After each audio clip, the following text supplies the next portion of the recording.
sabar. Alladzina idza asabatkum musibah qalu inna lillahi wa inna ilaihi. Orang-orang yang di saat diuji mereka berkata innalillah, semuanya dari Allah, wa inna ilaihi raji'un. Maka tips sabar yang pertama adalah fahamilah bahwasanya segala sesuatu milik Allah. Fahamilah tidak ada sesuatu terjadi kecuali dengan izin Allah. Itu bikin kita jadi lebih sabar. Bikin kita jadi lebih sabar. Teman-teman saya sekalian, bikin kita jadi lebih sabar. Di saat handphone nih, kalau kita bilang nih handphone, ya iya sih punya saya sih, tapi sejatinya punya siapa? Inna lillah. Inna lillah. Coba yang paling kecil aja deh. Inna lillah, semuanya milik Allah. Berarti handphonemu punyanya siapa? Kalau hilang, wa inna ilaihi raji'un, diambil kembali sama pemiliknya. Kalau hilang diambil kembali sama pemiliknya. Jadi kalau beli handphone baru bilang, "Pon,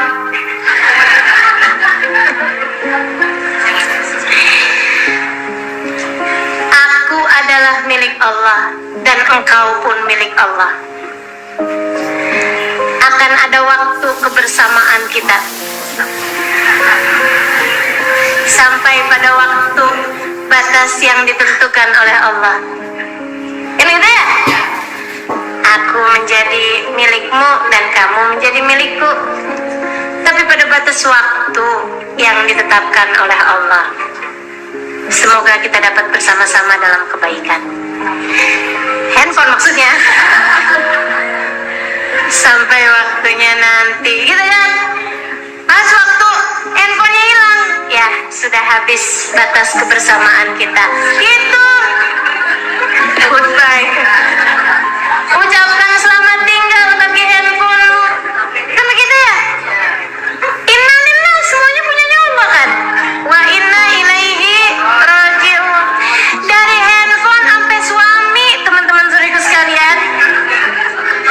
Dari handphone sampai suami.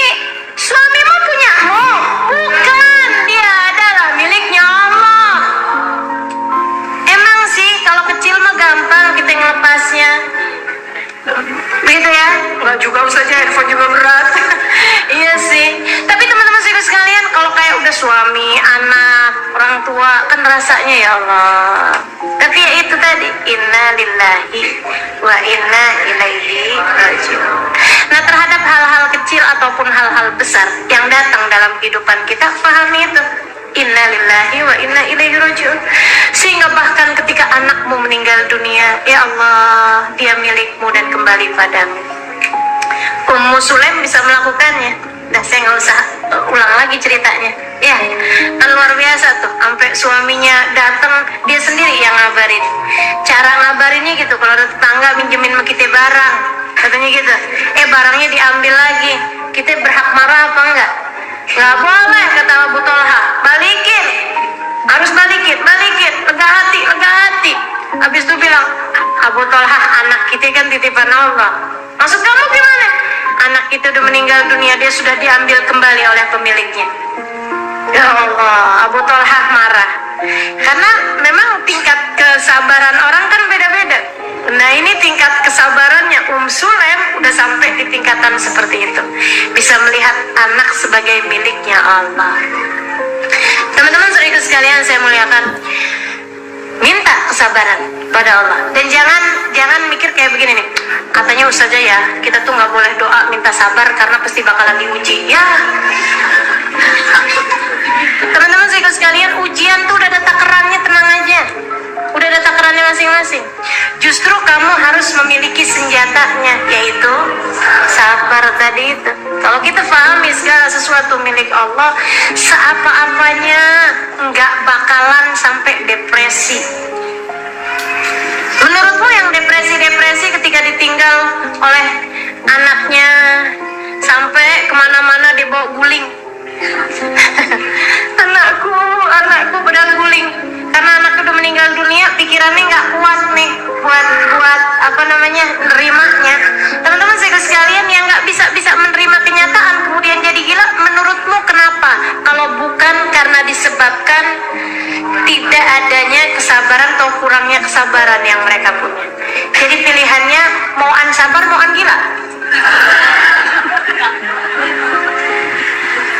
Mohon sabar, mohon gila. Sabar. Nah, kalau kemudian kita mau sabar, fahamilah tidak ada yang kamu miliki sejatinya.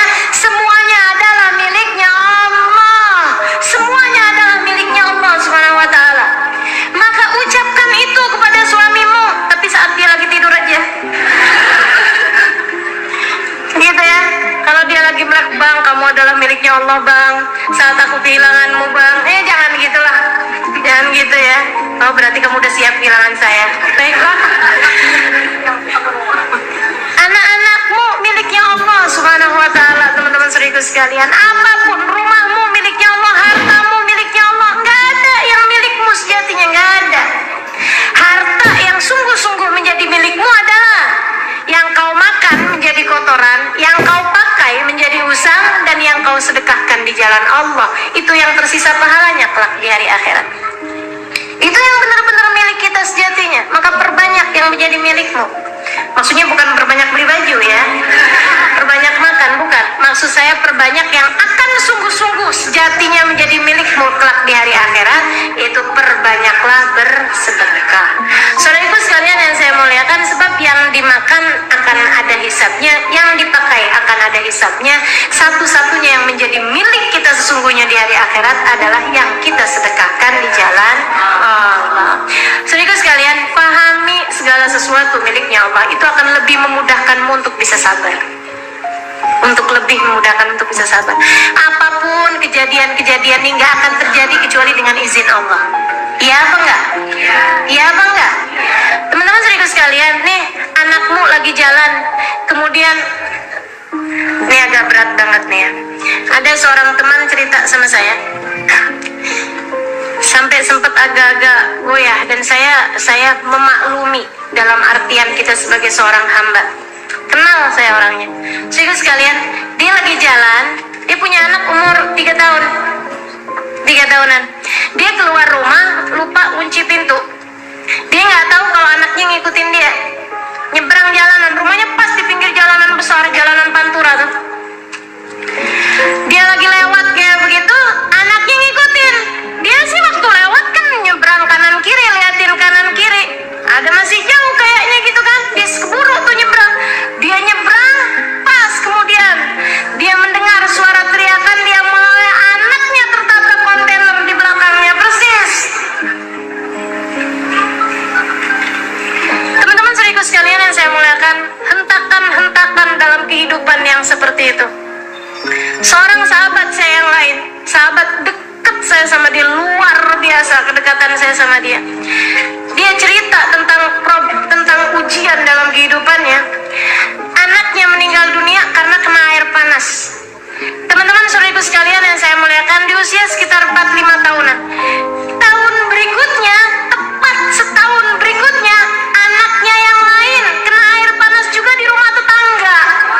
Meninggal dunia juga, dikuburin di tempat yang bersebelahan. Masuk rumah sakitnya bisa di kamar yang sama, di rumah sakit yang sama, dengan dokter yang sama, di tahun yang sama, di bulan yang sama, di tanggal yang sama. Ujian dalam kehidupan, teman-teman saudariku sekalian. Perlu iman, perlu pemahaman makna inna lillahi wa inna ilaihi raji'un. Kalau tidak, kamu gila. Kalau tidak, kamu depresi. Saudariku sekalian yang saya muliakan, siapa yang tahan terhadap ujian-ujian yang semacam itu? Kecuali orang-orang yang beriman. Kecuali orang-orang yang beriman. Sekali lagi, kecuali orang-orang yang beriman. Kecuali orang-orang yang sabar, yang faham makna inna lillahi wa inna ilaihi raji'un. Sampai di tahun-tahun begitu habis dapat ujian seperti itu, tiap tahun. Setiap datang bulannya, dia pasti akan telepon saya, Ustazah, datang tanggalnya, Ustazah, siapa lagi yang mau meninggal? Sampai begitu. Saya bilang nggak ada yang akan diambil, udah cukup, nggak akan ada yang diambil. Kamu kembaliin kepada Allah, banyakin sedekah, banyakin doa sama Allah, nggak akan ada yang diambil. Sampai dia punya anak lagi kemudian, ya Allah Ustaz, setiap datang bulannya, apalagi pas waktu umurnya, ya Allah Ustaz, anak saya meninggal pas lagi umur segini. Saya bilang ada Allah. Nggak ada sesuatu terjadi kebetulan, nggak ada. Saudaraku sekalian, tahunan dia nggak bisa berurusan sama kompor, tahunan nggak bisa berurusan sama air panas. Kebayang traumanya seperti apa? Subhanallah. Saudaraku sekalian yang saya muliakan, emang dikirain orang kena air panas nggak melepuh-lepuh gitu badannya? Dan kebayang kayak apa rasanya kau melihat anakmu di usia 4 tahun lagi lucu-lucunya melepuh-lepuh badannya? Subhanallah. Ujian dalam kehidupan, saudariku sekalian yang saya muliakan, diperlukan kesabaran, diperlukan sabar. Mau dinaikin derajat, mau kita lewati untuk membuatmu naik kelas. Itu yang namanya ujian dalam kehidupan. Jangan pernah bertanya, kenapa harus saya ya Allah? Sebab Allah bisa banget buat menjawab. Kenapa enggak, kata Allah. Kenapa enggak? Aku ingin menaikkanmu, aku ingin meninggikan derajatmu, dan biarkan aku melakukannya dengan caraku. Gak usah ngatur-ngatur, aku Tuhan. Innama amruhu idza arada syai'an an yaqula lahu kun fayakun. Maka sabar. Itu yang pertama caranya, dengan faham bahwa pengendali kehidupan cuma satu, namanya Allah. Pemilik kehidupan cuma satu, namanya Allah. Maka kembalilah kepada Allah Subhanahu wa taala. Teman-teman saudaraku sekalian, pahami itu akan menjadikanmu menjadi lebih sabar. Itu satu tipsnya. Kemudian ini tips yang berat sekali nih ya. Latihan, butuh latihan. Berapa lama latihannya? Seumur hidup. Kan sabar gitu. Sabar tuh sekolahannya nggak ada sekolahannya, sekolahnya kehidupan. Batas waktunya sampai datang kematian. Saudara sekalian yang saya muliakan. Kemudian yang kedua, kita ingat. Saudara sekalian, badai pasti berlalu. Ujian itu juga udah ada takarannya. Ingetin kata Allah Subhanahu wa taala, "Wa man yatawakkal 'ala Allah fa huwa hasbuh, innallaha balighu amrihi, qad ja'alallahu likulli syai'in qadra." Qad ja'alallahu likulli syai'in qadra. Ingetin itu. Qad ja'alallahu likulli syai'in qadra. Allah telah menjadikan segala sesuatu ada ukurannya. Allah sudah menjadikan segala sesuatu ada ukurannya. Teman-teman saya sekalian, gak ada ceritanya cuaca setiap hari terus-terusan panas. Gak ada ceritanya hujan terus-terusan mengguyur Jakarta. Gak ada ceritanya.